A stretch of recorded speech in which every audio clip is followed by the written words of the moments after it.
जनता समाचार। तो आइए रुक करते हैं आज की ताजा खबरों की ओर। काठगोदाम में युवक को मारी गोली। हल्द्वानी के काठगोदाम में देर शाम 32 वर्षीय एक युवक अमित कुमार को कुछ अज्ञात लोगों ने सीने पर गोली मार दी। वहीं इस घटना से क्षेत्र में सनसनी फैल गई। स्थानीय लोग और अमित के परिजनों ने तत्काल अमित को सुशीला तिवारी अस्पताल ले गए, जहां डॉक्टरों ने उसे मृत घोषित कर दिया। वहीं मौके पर पहुंची काठगोदाम थाना पुलिस ने अमित के घर से आसपास लोगों से पूछताछ शुरू कर दी है।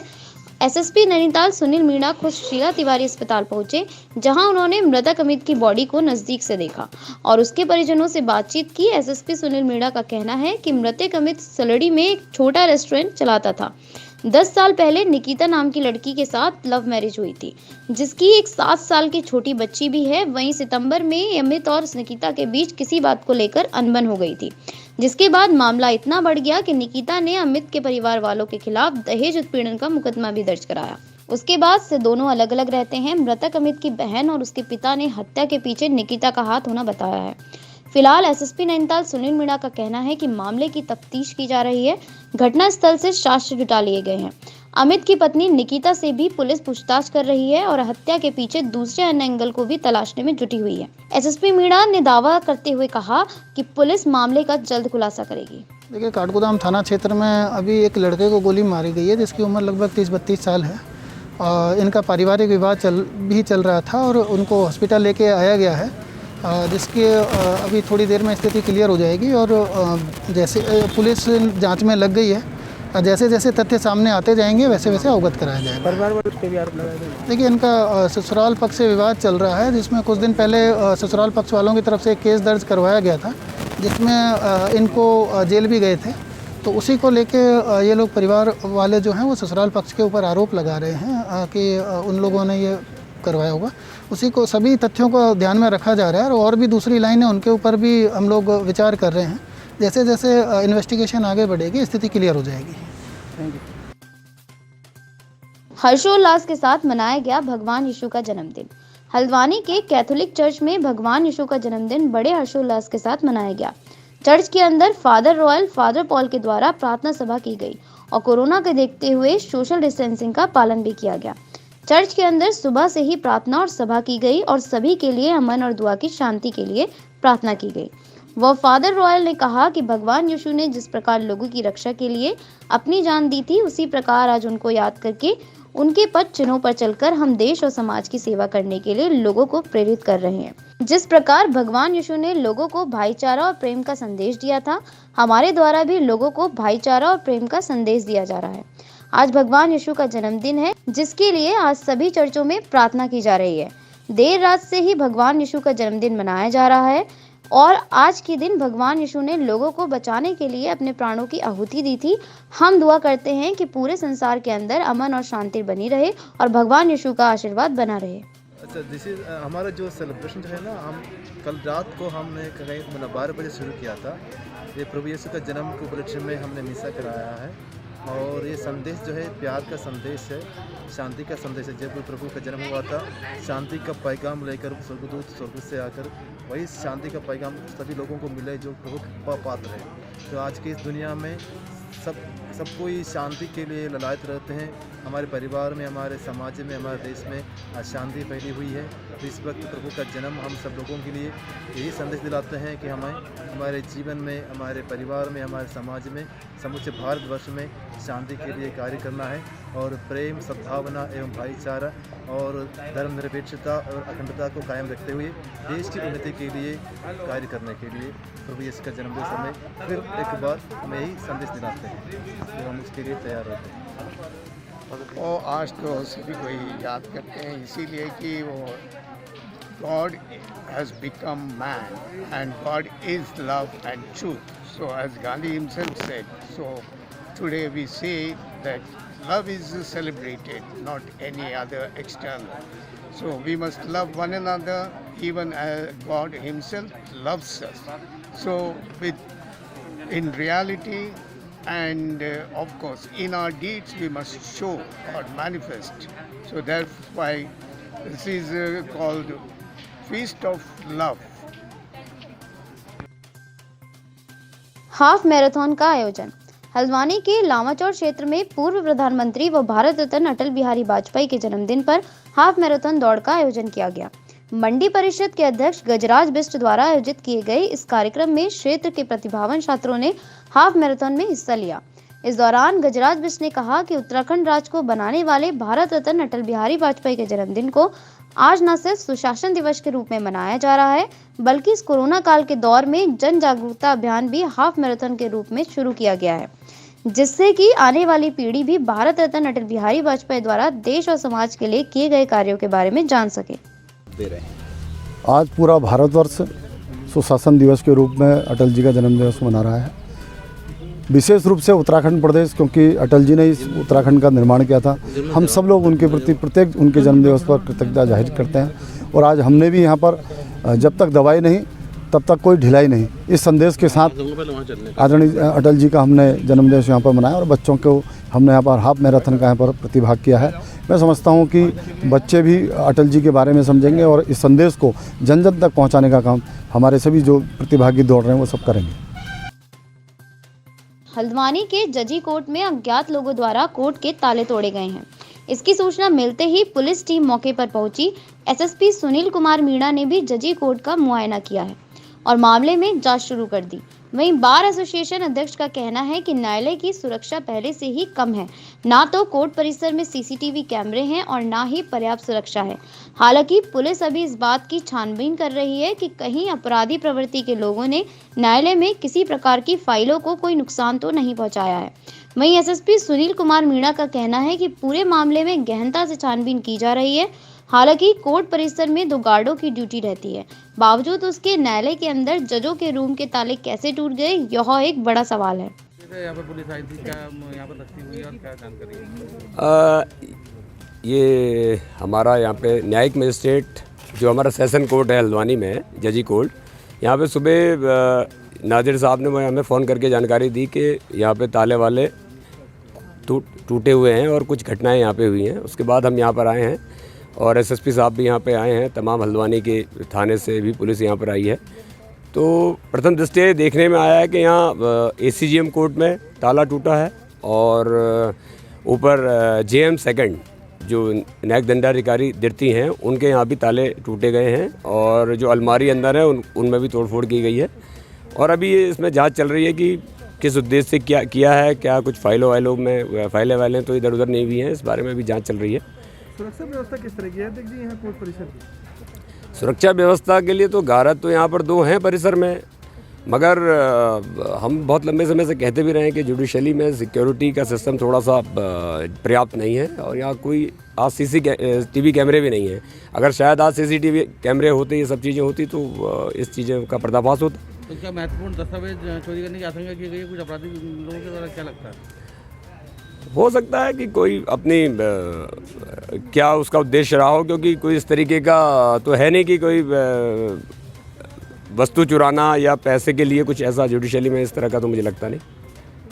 देखिए, जजी कोर्ट हल्द्वानी में सूचना प्राप्त हुई थी कि ताले तोड़े गए हैं। आके मौके पे देखा गया है, सारी परिस्थितियों का अवलोकन किया जा रहा है और इसके अंदर जो भी तथ्य सामने आते जा रहे हैं उसी के अनुसार हमारी इन्वेस्टिगेशन आगे बढ़ रही है। सर, यहाँ सीसीटीवी कैमरे या दूसरी सुरक्षा व्यवस्था के भी इंतजाम कुछ दिखाई नहीं दे रहे? देखिए, यहाँ पे हमारी हमेशा परमानेंट पुलिस गार्ड होती है और अपना कोर्ट का अपना चौकीदार है जो हमें होता है।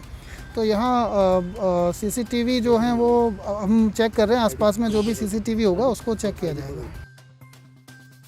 हल्द्वानी के ब्लॉक कार्यालय पहुंचे कृषि मंत्री सुबोध उनियाल ने कृषि विभाग द्वारा लगाए गए महिला स्वयं सहायता समूह के स्टॉलों का निरीक्षण किया। साथ ही कृषि मंत्री ने कई किसानों को सम्मानित भी किया। कृषि मंत्री सुबोध उनियाल का कहना है कि प्रोडक्ट की पैकेजिंग पर खास ध्यान देने की जरूरत है, क्योंकि हमारे राज्य का उत्पाद देश ही नहीं विदेश में भी प्रसिद्ध है।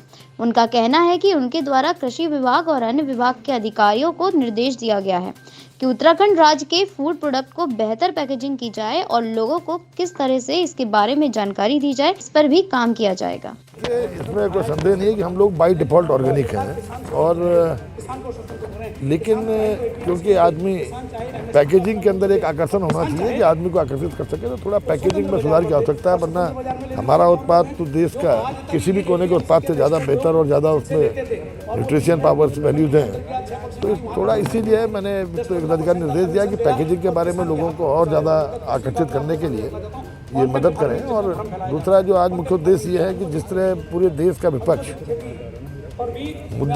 कोई मुद्दा उनके पास न होने के बावजूद केवल विरोध के लिए विरोध की राजनीति करने के कारण या तो स्वयं भ्रमित है या किसानों को भ्रमित करके अपनी खोई हुई जमीन को तलाशने का प्रयास कर रहा है। जो कि आप जानते हैं कि 243 किसान यूनियन इस देश में है, जिसमें मात्र 43 किसान यूनियनों ने ही इस कानूनों का विरोध कर रही है। ये कानून पूरी तरह से किसानों के हित में और किसानों को मजबूती के साथ संरक्षण देने का काम कर रहे हैं। सर, बात की जाए कुछ दिन पहले धान खरीद का लालकुआ भाजपा वरिष्ठ नेताओं और कार्यकर्ताओं ने पूर्व प्रधानमंत्री स्वर्गीय अटल बिहारी वाजपेयी की जयंती बड़े ही सादगी के साथ मनाई। साथ ही नगर की सभी विभिन्न बूथों में आयोजित कार्यक्रमों में भाजपा नेताओं ने केंद्र और प्रदेश सरकार की उपलब्धियों और नीतियों का प्रचार किया। इस मौके पर भाजपा नेताओं ने तुली रोतेली पुरस्कार से सम्मानित व वरिष्ठ साहित्यकार आशा शेली को शॉल उड़ाकर सम्मानित किया। यह नगर के जवाहर नगर वार्ड नंबर 3 में आयोजित कार्यक्रमों में भाजपा कार्यकर्ताओं ने पूर्व प्रधानमंत्री स्वर्गीय अटल बिहारी वाजपेयी की 96वीं जयंती उनके चित्र पर पुष्पांजलि व श्रद्धांजलि देते हुए पूर्व नगर पंचायत पवन कुमार चौहान ने कहा कि पूर्व प्रधानमंत्री स्वर्गीय अटल बिहारी वाजपेयी की नीतियों पर चलते हुए केंद्र और प्रदेश सरकार लगातार गरीबों की मदद कर रही है। समाज के सभी वर्गों के लोगों के सम्मान के लिए सरकार काम कर रही है तथा स्वर्गीय अटल बिहारी वाजपेयी ने हमेशा सामाजिक समरसता और एकता पर बल दिया, जिसके लिए समाज का हर व्यक्ति उनका सम्मान करता आ रहा है। उन्होंने हमेशा देश के गौरव को बढ़ाने के लिए काम किया। अटल बिहारी वाजपेयी देश के उन महापुरुषों में थे जो राष्ट्र हित में दलीय सीमा से ऊपर उठकर काम करते रहे। उन्होंने कहा कि देश में चल रहे किसान आंदोलन पर विपक्ष राजनीति कर रहा है तथा उसके पास कोई मुद्दा नहीं है और किसानों को बरगलाकर इस तरह की राजनीति करने को बाध्य है। उन्होंने कहा कि जनता सब जानती है, जिसका उसे आगामी चुनाव में जवाब मिल जाएगा। वाजपेयी सबके श्रद्धेय, सबके माननीय है, हर आदमी उनको नमन करता है। और भारतीय जनता पार्टी कोई जन्मदिवस चाहे हमारे कोई नेता हो या अटल बिहारी वाजपेयी हो, कोई अन्य हो, इसको भव्य दिव्य रूप नहीं देती है। हमारी सोच है जो इनकी सोच के अनुसार हम लोग चलते हैं। हम जनता की सेवा कैसे हो, उनका मैसेज कैसे पहुंचे, हम लोगों को कैसे बता सकें, अटल जी के विचारों से हम लोग गरीबों की सेवा करें, यही हर बूथ में कार्यक्रम करने का प्रयास किया गया है। यहाँ भी अभी हम ये तीसरा चौथा कार्यक्रम हमारा है। तो हम कार्यकर्ताओं को एक ही संदेश देना चाहते हैं कि माननीय अटल बिहारी वाजपेयी जी को सच्ची श्रद्धांजलि तभी होगी तब उनके बताए मार्ग पर चलकर गरीबों की सेवा करेंगे, यही उनको सच्ची श्रद्धांजलि होगी। इसी रूप में मनाया जा रहा है। कोई मुद्दा नहीं है।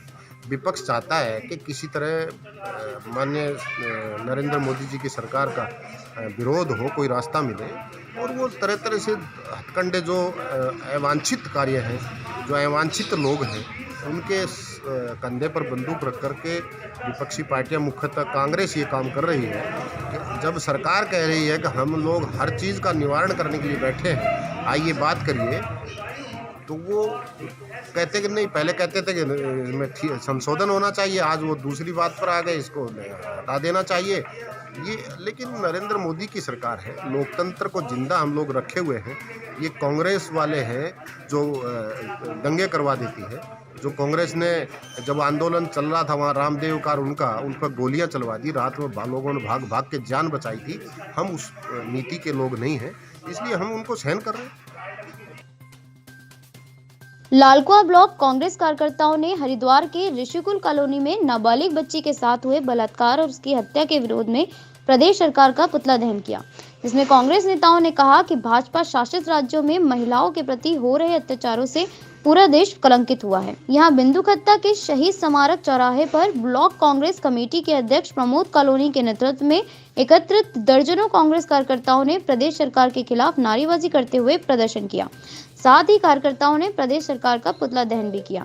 इस मौके पर प्रमोद कॉलोनी ने कहा कि बेटी बचाओ बेटी पढ़ाओ का नारा देने वाली भाजपा सरकार में बढ़ रही रेप व महिला उत्पीड़न की घटनाएं एक गंभीर चिंता का विषय है, जिसकी जितनी निंदा की जाए उतनी कम है। उन्होंने कहा कि भाजपा ने जितनी जोर शोर से बेटी बचाओ बेटी पढ़ाओ का नारा बुलंद किया है, उसी गति से महिलाओं के प्रति अपराध बढ़े हैं। आज स्थिति यह है कि भाजपा शासित प्रदेशों में बेटियां सुरक्षित नहीं है। उन्होंने कहा कि प्रदेश में महिलाएं सुरक्षित नहीं है, उस सरकार अपने कार्यक्रम में व्यस्त है। उन्होंने कहा कि जब से प्रदेश में भाजपा सरकार बनी है, तब से प्रदेश में अपराध का ग्राफ बढ़ा है। इससे स्पष्ट होता है कि अपराधी को भारतीय जनता पार्टी के नेताओं का संरक्षण प्राप्त है, इसलिए वो खुलेआम हत्याकांड व बलात्कार जैसी घटनाओं को अंजाम दे रहे हैं। उन्होंने कहा कि हरिद्वार में घटी घटना के पीड़ित परिवार को उचित मुआवजा देने के साथ ही दोषियों की शीघ्र गिरफ्तारी कर कड़ी कानूनी कार्रवाई करने की मांग की। हरिद्वार में एक बच्चे की बलात्कार करके उसकी हत्या कर दी जाती है और स्थानीय पुलिस ने अभी तक जो उसका मुख्य आरोपी है उसको अभी तक गिरफ्तार नहीं किया है। आज प्रदेश की इस लचर कानून व्यवस्था को लेकर के बिंदुकत्ता ब्लॉक कांग्रेस कमेटी के समस्त कार्यकर्ताओं द्वारा यहाँ पर भाजपा सरकार का, प्रदेश सरकार का यहाँ पर पुतला दहन किया गया और मांग की गई कि शीघ्र ही उन दोषियों को जिन्होंने इस जघन्य हत्याकांड को अंजाम दिया है उन्हें गिरफ्तार करके उनको फांसी की सजा दी जाए। और जैसा कि आप देख रहे हैं, जब से भारतीय जनता पार्टी की सरकार सत्ता में आई है तब से अपराधियों का ग्राफ बढ़ा हुआ है। अपराधी खुलेआम घूम रहे हैं, उन्हें किसी प्रकार का कोई भय व्याप्त नहीं है।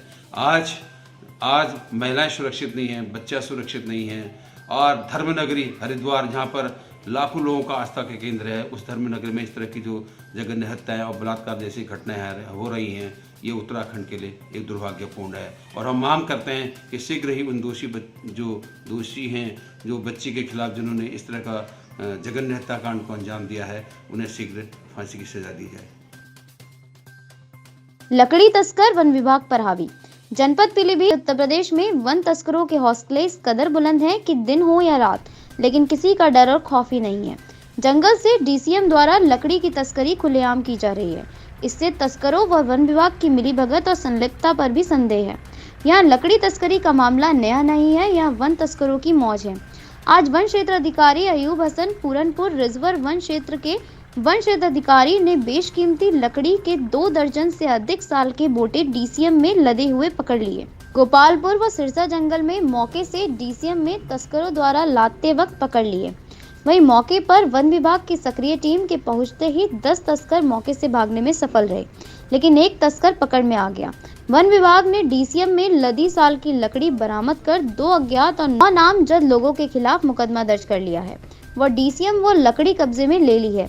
वहीं वन विभाग की टीम ने बताया कि तस्करों ने साल के बेशकीमती 5 पेड़ काटे हैं और जंगल में तस्करों का आना बिना वन विभाग की मिलीभगत से संभव नहीं है। मामला उच्च अधिकारियों के संज्ञान में आने से वन विभाग लकड़ी बरामद कर झूठी पीठ थपथपाकर पल्ला झाड़ रहा है। क्या हुआ भाईजान, लकड़ी कैसे कौन कटवाता, कहाँ से लकड़ी आई इस साल की? ठेकेदारों ने कटवाया। कौन ठेकेदार थे? वो आशिक और सरकार। कहाँ से माल काटा गया था ये? जंगल में से। कौन से जंगल से? सामने देखो। जो तो सोलापुर है ना, कौन से काटे वाले जंगल। तो मौके पे ठेकेदार नहीं थे? सब भाग गए थे। तो गाड़ी कहाँ पकड़ी, कैसे पकड़ी गई थी? पकड़ गई थी जंगल में। आपसे पकड़ी है, कैसे क्या था मामला? देखिए ऐसा है, हमारे यहाँ एक आरक्षित वन क्षेत्र है यहाँ पर गोपालपुर। तो गोपालपुर सेकंड बीट में रात में कुछ अभियुक्तों ने ये पेड़ों का अवैध कटान किया है। हमारी गश्ती टीम थी, गश्ती टीम हमारी पूरी रूप से मुस्तैद थी, सक्रिय थी।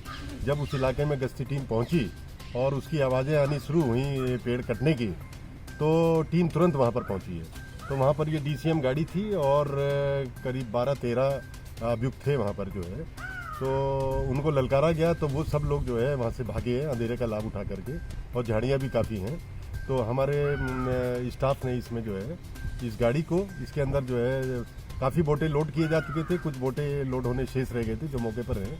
तो पूरा अवैध कटा जितना भी माल था वो पूरा हमने बरामद कर लिया है।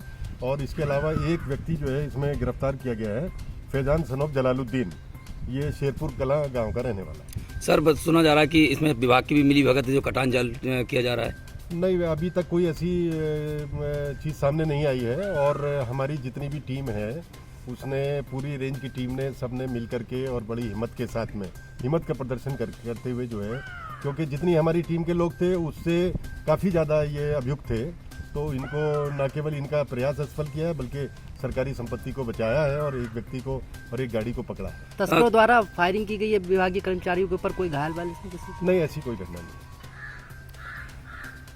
अधिक जानकारी के लिए देखते रहें जनता समाचार।